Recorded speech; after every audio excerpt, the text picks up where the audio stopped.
ज्ञानं विदधाति पूर्वं यो वै वेदान् स प्रणोति तस्मै तं हदेवम् आत्मबुद्धि प्रकाशं मुमुक्षुर् वै शरणमहं प्रपद्ये। प्रश्नोत्तर मणिरत्नमाला अंतिम चरण में है। अब 27 से लेकर के ग्रंथ के समाप्ति पर्यंत विचार करेंगे। 27, 28, 29, 30 और 31 पांचवें श्लोक का। और यहाँ पर बताते हैं 27वें श्लोक में बताते हैं बुद्ध्वान बुद्धिम परिशिष्यते किम शिव प्रसादम सुखबोध रूपम। इस प्रकार से बताते हैं बुद्ध्वान बुद्धिम परिशिष्यते किम शिव प्रसादम सुखबोध रूपम। क्या समझने के बाद कुछ समझना बाकी नहीं रहेगा। बुद्ध्वान बुद्धिम परिशिष्यते किम, किस चीज को समझने के बाद बाकी किसी भी चीज समझने के लिए शेष नहीं रहेगा। बाकी कुछ भी समझना शेष नहीं रहेगा। जिसको समझने के बाद बाकी किसी भी चीज समझने के लिए शेष नहीं रहेगा। तो ऐसा बताते हैं कि शुद्ध विज्ञान आनंद घन कल्याण रूप परमात्मा, शुद्ध विज्ञान स्वरूप आनंद घन कल्याण स्वरूप परमात्मा को समझने के बाद बाकी किसी भी चीज समझने के लिए शेष नहीं रहेगा। सब कुछ समझा जाता है। हाँ, यद विज्ञाते सर्वं विज्ञातम भवति तत्किन्नु भगवतु। इस प्रकार श्रुति में कहा गया है जिसको जान लेने के बाद सब कुछ जाना जा सकता है, बाकी कोई भी चीज जानने के लिए शेष नहीं रहेगा। वो क्या चीज है? वो चीज है परमात्मा। शुद्ध विज्ञान आनंद घन परमात्मा, कल्याण स्वरूप परमात्मा को समझने के बाद संसार में कोई भी वस्तु समझने के लिए शेष नहीं रहेगा। जो समझना था समझ लिया, जो जानना था जान लिया, परिपूर्ण हो गए, तृप्त हो गए। समझने की जरूरत भी नहीं है, समझने के लिए शेष भी नहीं रहेगा, कुछ भी शेष नहीं रहेगा, सब समझ लिया। हाँ। जिस प्रकार बहुत बड़े बर्तन में कोई अनाज पका लिया, हलवा खीर वगैरह कोई भी पका लिया, और सब्जी बना लिया, दाल बना लिया, और उसमें जो नमक क्या है कैसा है टेस्ट करने के लिए सबको खाने की जरूरत नहीं है ना। एक छोटी सी चम्मच में लेकर के एक बूंद जीभ में लगा लिया तो सब मालूम पड़ जाएगा कि नमक कितना है, ज्यादा है कि कम है, कि सब मालूम पड़ जाएगा। उसी तरह से सब कुछ संसार में जानने के लिए दौड़ेंगे तो संभव ही नहीं हो पाएगा, कभी भी संभव नहीं होगा सब कुछ जानना। लेकिन एक परमात्मा को समझ लिया, जान लिया, तो बाकी कोई भी चीज समझने के लिए शेष नहीं रहेगा, जानने के लिए शेष नहीं रहेगा। सब कुछ समझ में आ जाता है, क्योंकि सबका अधिष्ठान स्वरूप जो है परम ब्रह्म परमात्मा। इसलिए यहाँ पर बताते हैं बुद्ध्वान बुद्धिम परिशिष्यते किम शिव प्रसादम सुखबोध रूपम। जिसको समझने के बाद कुछ भी समझना शेष नहीं रहेगा, वो क्या चीज है? वो है शुद्ध विज्ञान गण आनंद गण कल्याण स्वरूप परमात्मा। उससे समझने के बाद, जानने के बाद कोई भी चीज समझना जानने के लिए शेष नहीं रहेगा। आगे बताते हैं, उसी बात को स्पष्ट करते हुए बताते हैं ज्ञाते तो कस्मिन विदितम जगत्यात् सर्वात्मके ब्रह्मणि पूर्ण रूपे। सर्वात्मा रूप परम ब्रह्म परमात्मा को स्वरूप को जानने के बाद बाकी कोई भी चीज जानने के लिए शेष भी नहीं रहेगा। इसलिए बताते हैं किसको जान लेने पर वास्तव में जगत को जाना जाता है, किसको जानने के बाद जगत के सभी वस्तुओं को जाना जा सकता है।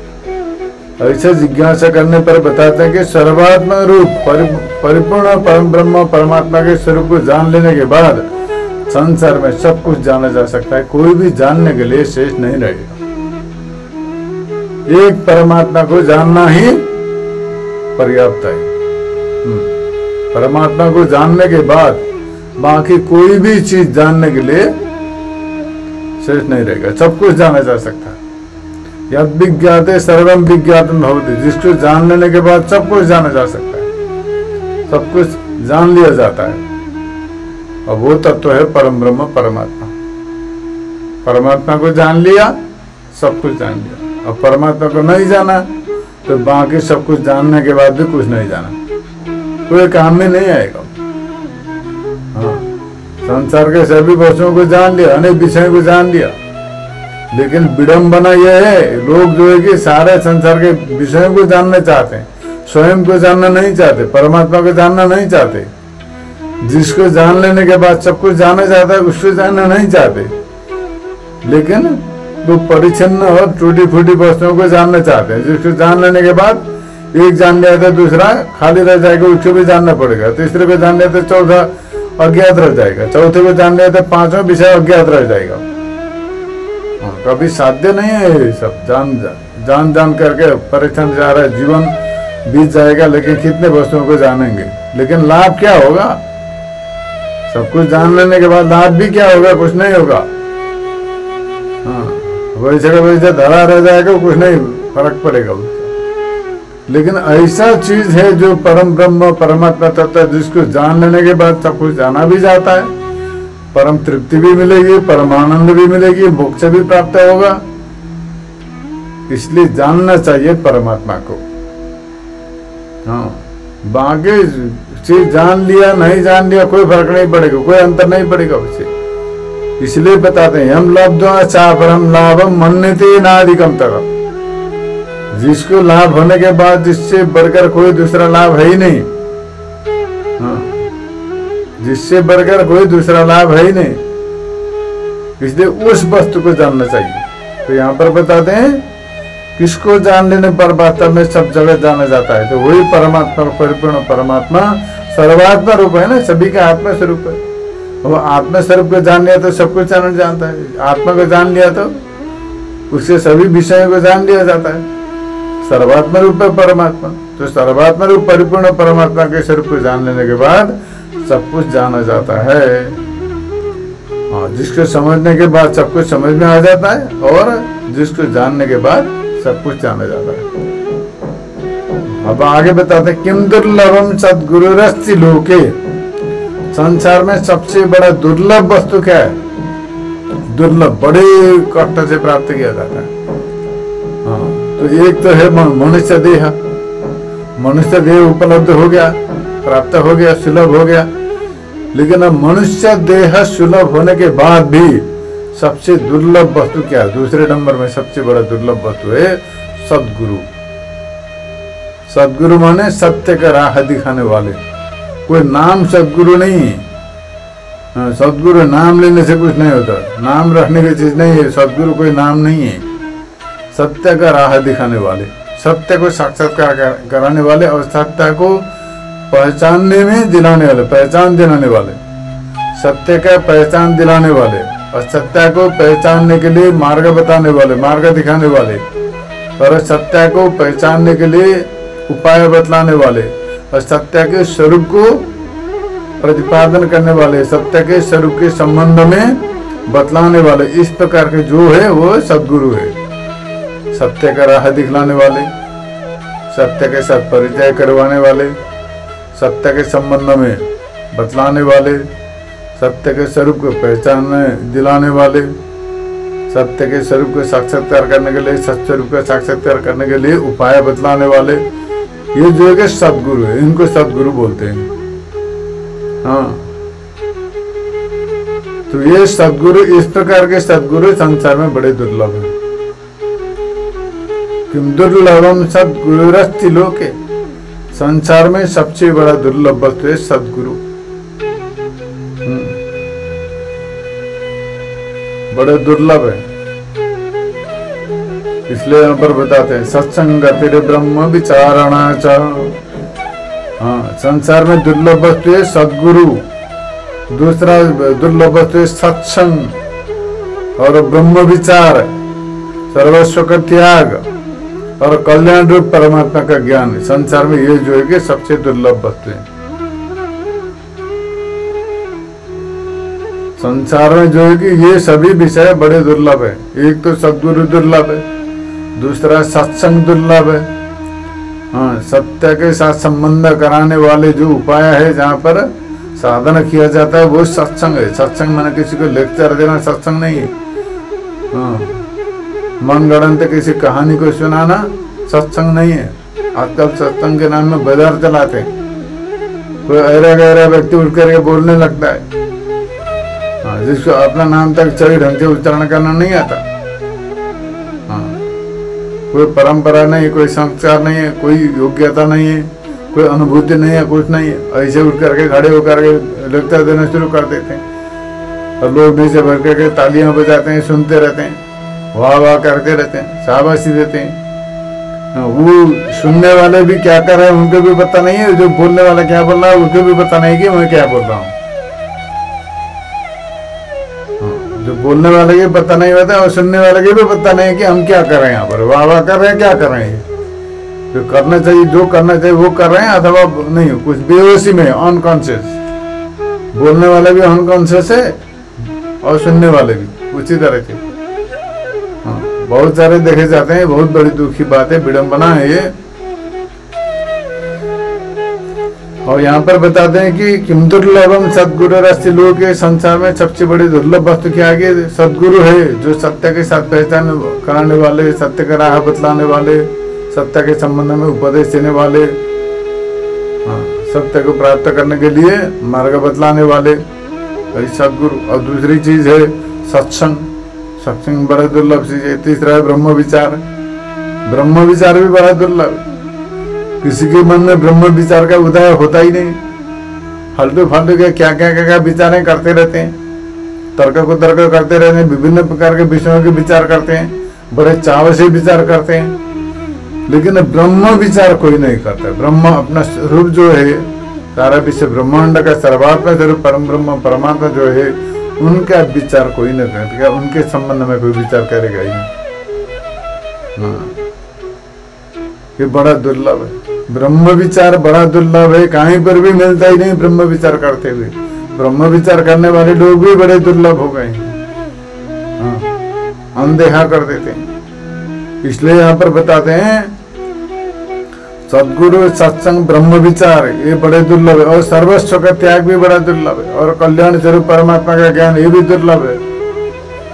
सर्वस्व का त्याग करने वाले, सर्वस्व का त्याग करने माने सब कुछ छोड़ करके नंगा चलने वाले को सर्वथा का परित्याग नहीं कहा जाता। हाँ, सर्वस्व का परित्याग के संबंध में किसी दिन बतलाएंगे विस्तृत रूप से। हाँ, यहाँ पर जो है कि सर्वथा के प्रति ममता का परित्याग, अहमता का परित्याग। अहमता और ममता का परित्याग है असली त्याग है। केवल वस्तुओं का त्याग करने से त्याग नहीं होता। वस्तुओं का सब कुछ परित्याग कर दिया, लेकिन मन में सभी वस्तुओं को लेकर के चल दिए तो मन तो साथ में है सभी विषयों के। और मैंने त्याग कर दिया, ये त्याग करने की भावना भी अहंकार लेकर के चले तो भी त्याग नहीं हुआ। हाँ, वस्तुओं का त्याग कर दिया और मैंने वस्तुओं का तो परित्याग कर दिया। ऐसा ये जो अहंकार है, त्याग का अभिमान, ये बड़ा जटिल और खतरनाक अभिमान होता है। ज्ञान का अभिमान, त्याग का अभिमान, तपस्या का अभिमान, ये सबसे बड़ी अभिमान है। हाँ, बाकी अभिमान छुटाया जा सकता है, लेकिन ज्ञान का अभिमान, तपस्या का अभिमान, साधना का अभिमान और ये जो त्याग का अभिमान जो है ना, इनसे छुटकारा पाना बड़ा मुश्किल है। इसलिए यहाँ पर बताते हैं बड़े दुर्लभ है ये वस्तु। सदगुरु दुर्लभ है, सत्संग दुर्लभ है, ब्रह्म विचार दुर्लभ है, सर्वस्व का परित्याग दुर्लभ है और कल्याण स्वरूप परमात्मा का ज्ञान भी बड़ा दुर्लभ है। बड़े दुर्लभ है, बड़े भाग्य से, बड़े पुण्य से प्राप्त होते हैं। हाँ, उत्तम अधिकारी को, बड़े भाग्यशाली व्यक्ति को बड़े भाग्य से, सौभाग्य से प्राप्त होते हैं। सदगुरु भी, सत्संग भी, ब्रह्म विचार, सर्वस्व का परित्याग, कल्याण स्वरूप परमात्मा का ज्ञान, ये बड़े दुर्लभ संपदा है। ये अलौकिक संपदा है, बड़े दुर्लभ वस्तु है। इनको प्राप्त करना बड़ा कठिन है, बड़े पुण्य की बात होती है। बड़े पुण्य और सौभाग्य से ही प्राप्त होते हैं ये वस्तु। इन वस्तुओं को प्राप्त करने वाले भी बहुत उत्तम और भाग्यशाली मानते हैं, लेकिन दुर्भागी व्यक्ति, अभागी व्यक्ति प्राप्त करने के बाद भी पहचान नहीं हुआ, पहचान ही नहीं सकता वो। प्राप्त हो भी गया तो पहचान नहीं सकता। किसी भिखारी को मणि पकड़ा दिया तो क्या करेगा, पत्थर बोल के फेंक देगा वो। मणि क्या पहचानेगा वो? मणि को पहचानने की भी तो क्षमता होनी चाहिए। हाँ, एक भिखारी था, सड़क में बैठ करके भीख मांग रहा था। हाँ, सड़क में बैठ करके भीख मांग रहा था। लोग चवन्नी अठनी 1 रुपया 2 रुपया डालते जाते थे। वही 1 रुपया उसे कटोरे में खटर खटर करता हुआ घुमाता हुआ घूम रहा था भिखारी। और एक की दृष्टि पड़ी भिखारी के ऊपर। उसने कहा भिखारी को, अरे तुम्हें कितना भीख चाहिए, मैं दे देता हूं, लेकिन बदले में मुझे एक कटोरा दे दो। तुम्हारे भीख मांगने का जो कटोरा है, कटोरा मुझे दे दो। हाँ, बोला। भिखारी बड़ा खुश हो गया। हाँ ठीक है, कटोरा ले जाओ। कितने चाहिए? और तुम दे दो जितना देना है। तो 1000-2000 रुपये दे दिया। 2000 रुपये दे दिया भिखारी को, और 2000 में वो कटोरा ले लिया उसके बदले में। और जल्दी जल्दी जाकर के ट्रेन में बैठ गया, कहीं भिखारी को मालूम न पड़ जाए, भिखारी जग न जाए। तो वो जल्दी जल्दी जाकर के वो ट्रेन में बैठ गया। इधर भिखारी कहीं इसका मन न बदल न जाए, इसलिए जल्दी जल्दी 2000 रुपये लेकर के भाग गया। दूसरी जगह ले जाके बैठ गया, दूसरी जगह चला गया। ऐसे कटोरे से 2000 में कई कटोरे खरीद लेते हैं। 100 रुपये में आ जाता है, 19 रुपये लाभ ही लाभ है। वो समझने लगा। लेकिन इसमें समझने वाली बात थी कि ऐसे क्या था, वो कटोरे 2-2 हजार दे करके खरीद के लेके चला गया वो। तो बात ये थी कि वो था एक होनहार सोनार। हाँ, जो सुन को पहचानता था। और भिखारी का कटोरा था सोने का कटोरा, और सोने के कटोरे को लेकर के भीख मांग रहा था वो। हाँ, उसकी कीमत थी लाखों के ऊपर। लाखों से ऊपर का जो कटोरा लेकर के भीख मांग रहा था, उसको पहचानने नहीं आया। उसके लिए तो कटोरा है, सोने है और एल्युमिनियम का है, स्टील का है, किसी का क्या फर्क पड़ेगा। उसके तो भीख मांगने के लिए कटोरे था वो। लेकिन जो सोनार की दृष्टि पड़ी तो उसकी दृष्टि में सोना हो गया। उसने पहचान लिया कि ये क्या चीज है। तो सब लोग उसी सड़क में थे, लाखों लोग गुजरते दिन में, किसी को पहचान में नहीं आया। 1 रुपये डालते चले गए, 54 डाल के चले गए, 58 डालते चले गए। लेकिन इस सोने के कटोरे के बारे में कुछ किसी को पता नहीं है। और जो भिखारी खुद को पता नहीं है, हाँ, कईयों सालों साल से भीख मांग रहा है उसी कटोरे के ऊपर। क्यों? लेकिन भिखारी का भिखारी रह गया, हाथ में सोने का कटोरा लेकर के घूम रहा है। पहचान में तो पहचानने की क्षमता होनी चाहिए ना, तो पहचान शक्ति, जो अंडरस्टैंडिंग पावर जो है, इंटेलेक्चुअल पावर जो है वो होना चाहिए। तो जिसके पास वो है वही समझ पाता है कि सोने का कटोरा है कि पीतल का है कि क्या है। हाँ, उसी तरह से महापुरुष ज्ञानी सज्जन व्यक्ति को समझने की भी शक्ति होती है। वो शक्ति हर किसी के पास नहीं होती। जिसने जन्मा जन्मांतर पुण्य किया है, पुण्य करने के बाद जिसने थोड़ा बहुत पुण्य अर्जन कर लिया, और उसके पुण्य का जो शेष संस्कार है, और उसी संस्कार के माध्यम से महापुरुषों को पहचानने की क्षमता उदय होती है, शक्ति उदय होती है।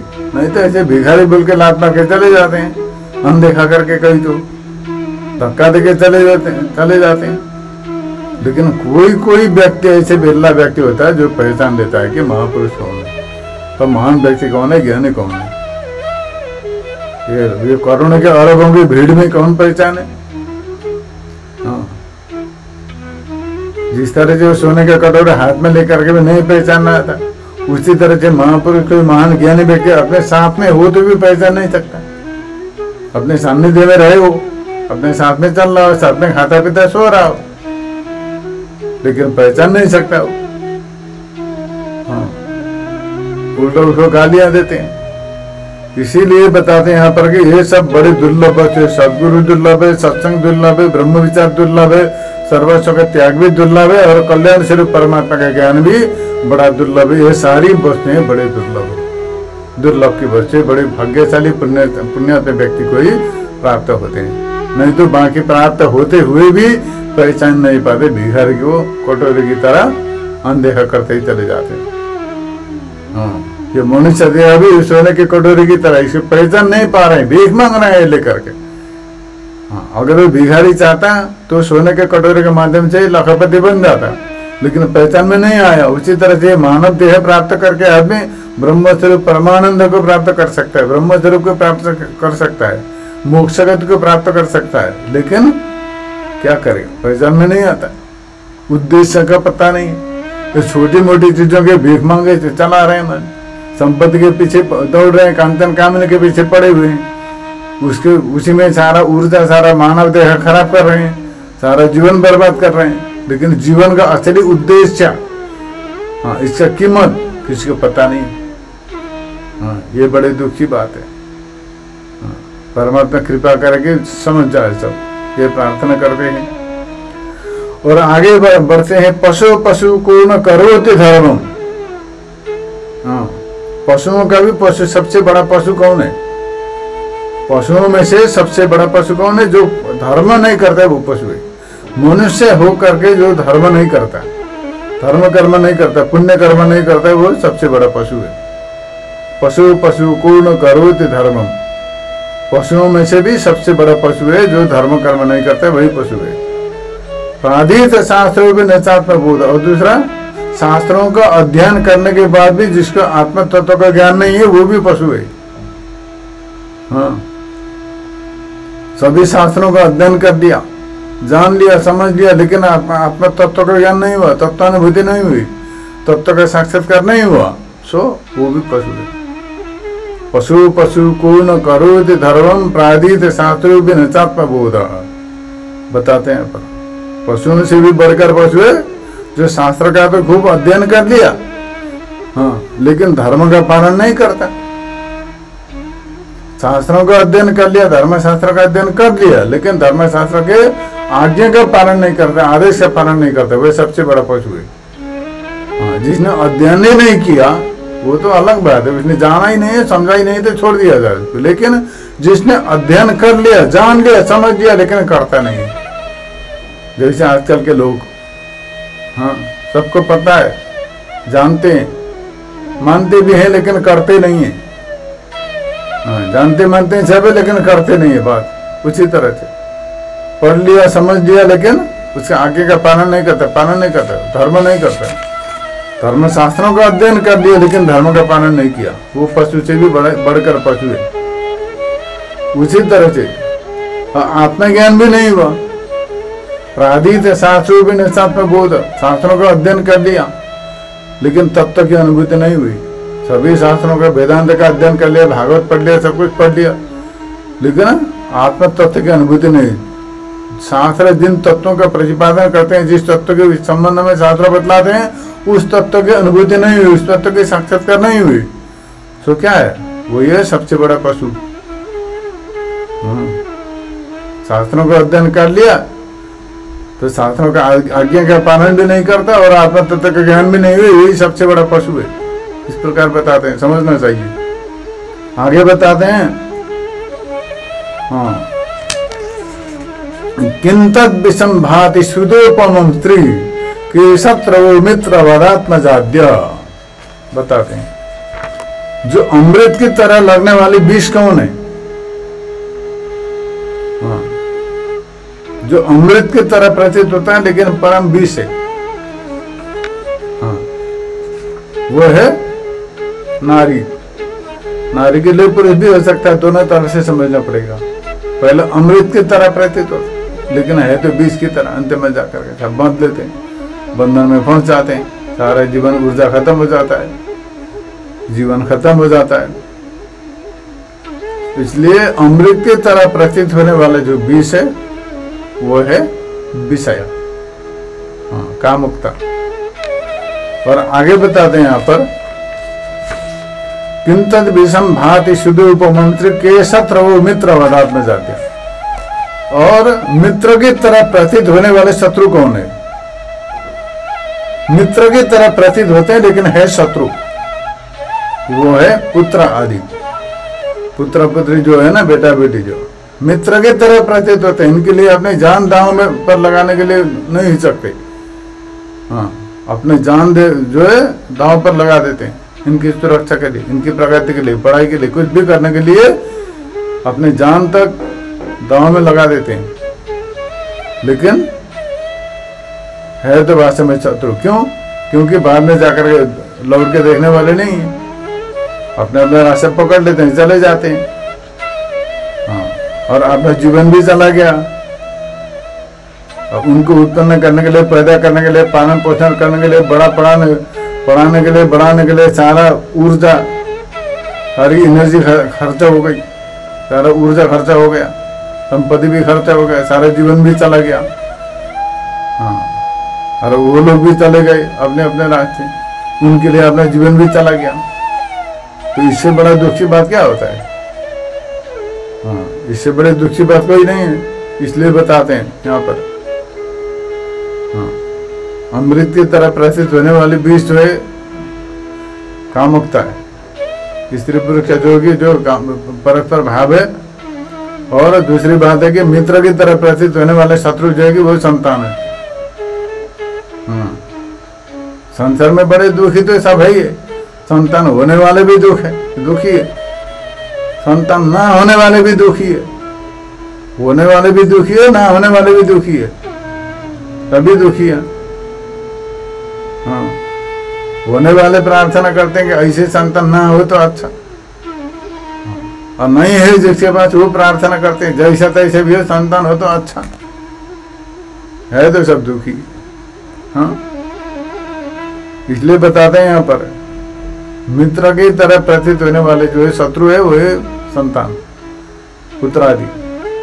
आगे बताते हैं यहाँ पर विद्युत चरम किम धनयो अनायु, बिजली की तरह क्षणिक क्या है? बिजली की तरह क्षणिक जो है यहाँ पर बताते हैं धन, यौवन और आयु, ये बिजली की तरह क्षणिक है। जैसे बिजली चमकती है आकाश में तो चमकते ही गायब हो जाती है, उसी तरह से धन, अभी लगता है कि हम तो बड़े बड़े धनी हो गए, लेकिन कुछ साल बाद खाने के लिए लाले पड़ जाते हैं, कुछ नहीं बचा रहता, सब चला जाता है, सब खत्म, खलास हो जाता है। हाँ, तो धन संपत्ति का कोई भरोसा नहीं होता, लक्ष्मी बहुत चंचल होती है। इस संपत्ति का जो है कि 3 उपाय है, त्रयोगतस्य वित्तस्य गतयः, त्रयोगतय वित्तस्य, धन की 3 गति है, दान, नाश और भोग। बस दान कर दो, दान पुण्य करे, खर्चा करे, या तो मौज मस्ती करे, भोग करके उसको खत्म करे, और दोनों नहीं किया तो नाश हो जाएगा। हाँ, 3 गति है।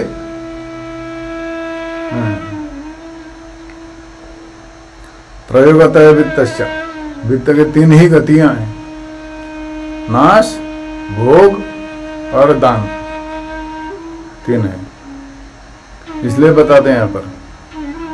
हाँ, धन, यौवन भी उसी तरह का है। यौवन कितना दिन का है?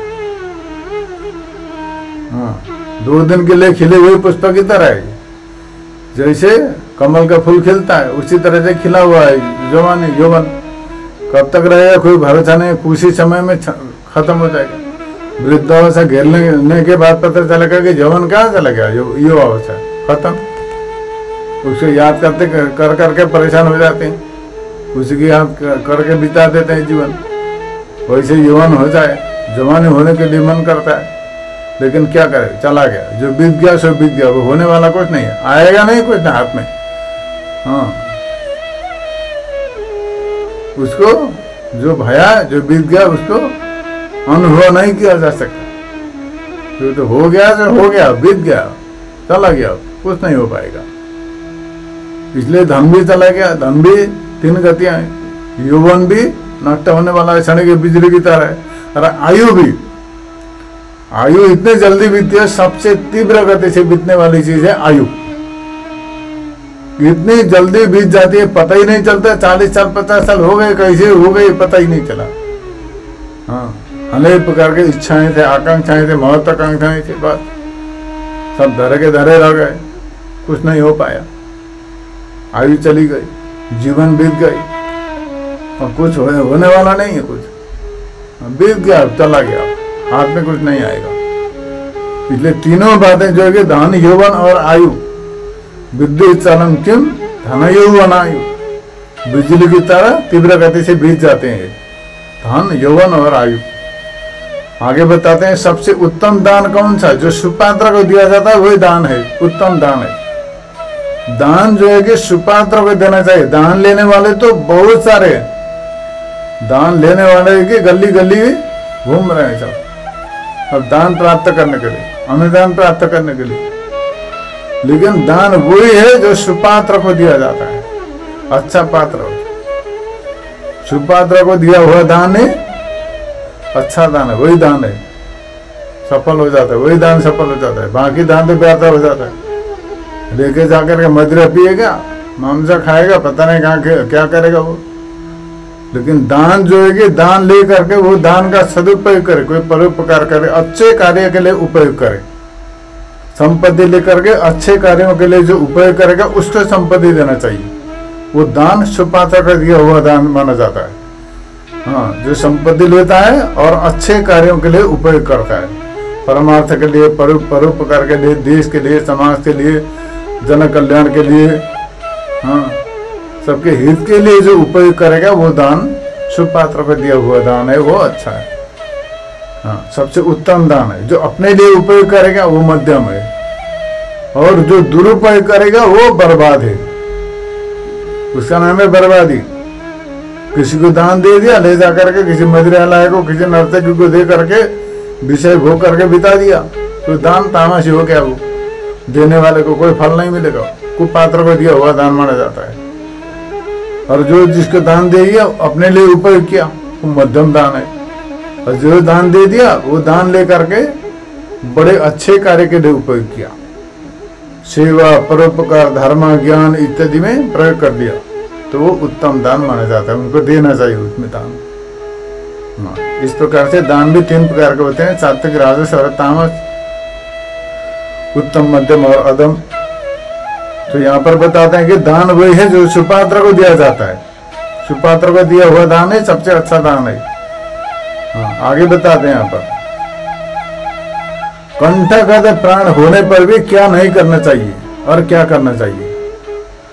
यहाँ पर बताते हैं किम किम विधेयम मलिनम शिवार्थ कंठं गतैरप्यसुवीर्ण कार्यम किम किम विधेयम मलिनम शिवार्थाः।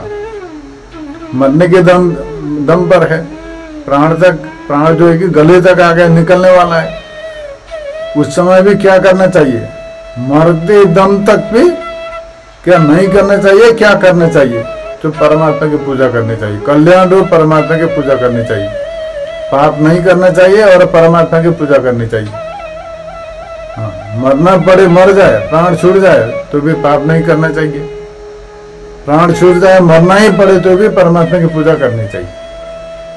हाँ, इसलिए मृत्यु के दम पर, मृत्यु तक भी पाप नहीं करना है और परमात्मा की पूजा आराधना करनी है। ये 2 कार्य करना है। एक तो पाप नहीं करना चाहिए, हाँ, प्राणी हिंसा, मदिरा का सेवन, ये सब पाप करना है, ये पाप नहीं करना है। मरते दम तक भी नहीं करना है। चोरी करना ये सब पाप है, महापाप है।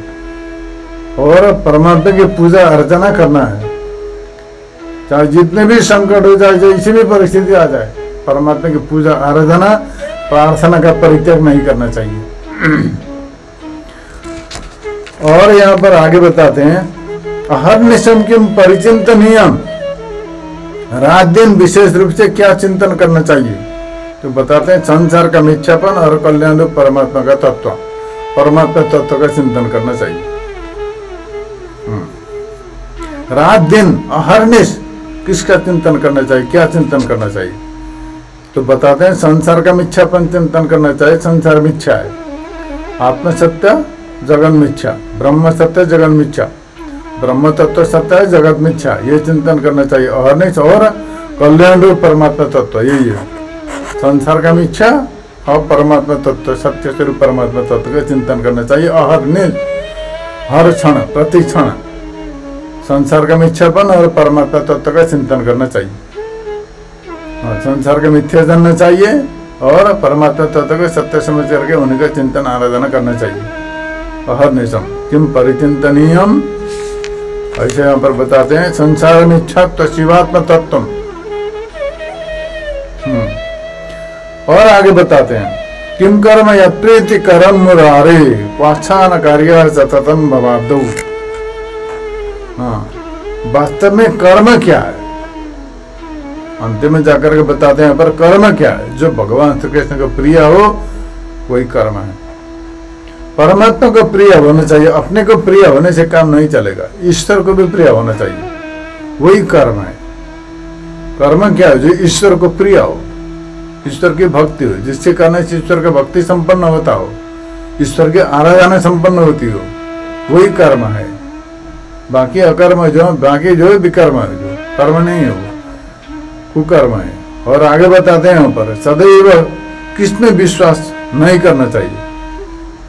हाँ, यहाँ पर बताते हैं सदैव किस पर विश्वास नहीं करना चाहिए। क्वास्थान कार्य सततम भवाब्दौ, किसके प्रति आस्थावान नहीं होना चाहिए, जो संसार समुद्र के प्रति आस्थावान नहीं होना चाहिए। परमात्मा के प्रति आस्थावान होना चाहिए, संसार समुद्र के प्रति विश्वास और आस्थावान नहीं होना चाहिए। यहाँ पर बताते हैं संसार समुद्र जो है कि विश्वास का योग्य नहीं है, क्षणिक है, परिवर्तनशील है, अपने जीवन ही क्षणिक है, क्या करेंगे। जो संसार प्रति जो आस्थावान बन करके लोग समर्पित होते हैं, उसी में मर मिट जाते हैं, उनके अंत में जाकर के दुर्गति होती है।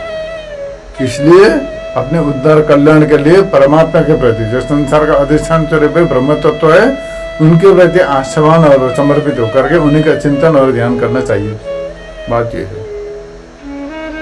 और यहाँ पर आगे बताते हैं, अंतिम श्लोक है, कंठं गतावा श्रवणं गतावा प्रश्नोत्तराख्या मणिरत्न माला तनूत मोदम विदुषाम प्रचुरम्यम रमेश गौरी सकथेव सद्य। इस प्रकार संपूर्ण हो जाता। प्रश्नोत्तर नाम की मणिरत्न माला जो है कि कंठ में और कानों में जाते हैं, लक्ष्मीपति भगवान विष्णु और उमापति भगवान शंकर की कथा की तरह विद्वानों के सुंदर आनंद को बढ़ावे। जो प्रश्नोत्तर मणिरत्न माला जो छोटी सी ग्रंथ है, ये बहुत छोटी, हाँ, ये जो है कि बहुत उत्तम है, जिनके कान में पड़े उन्हीं का आनंद बढ़ाए। इस प्रकार यहाँ पर प्रश्नोत्तर मणिरत्न माला का विचार संक्षिप्त में किया गया। और अब आप लोग चाहते हैं तो विस्तृत रूप से अध्ययन कर सकते हैं, यहाँ पर अल्प समय में और सारांश रूप से प्रस्तुत किया गया है। इसी के साथ अपने वाणी को विराम देता हूँ। हरिओम तत्सत।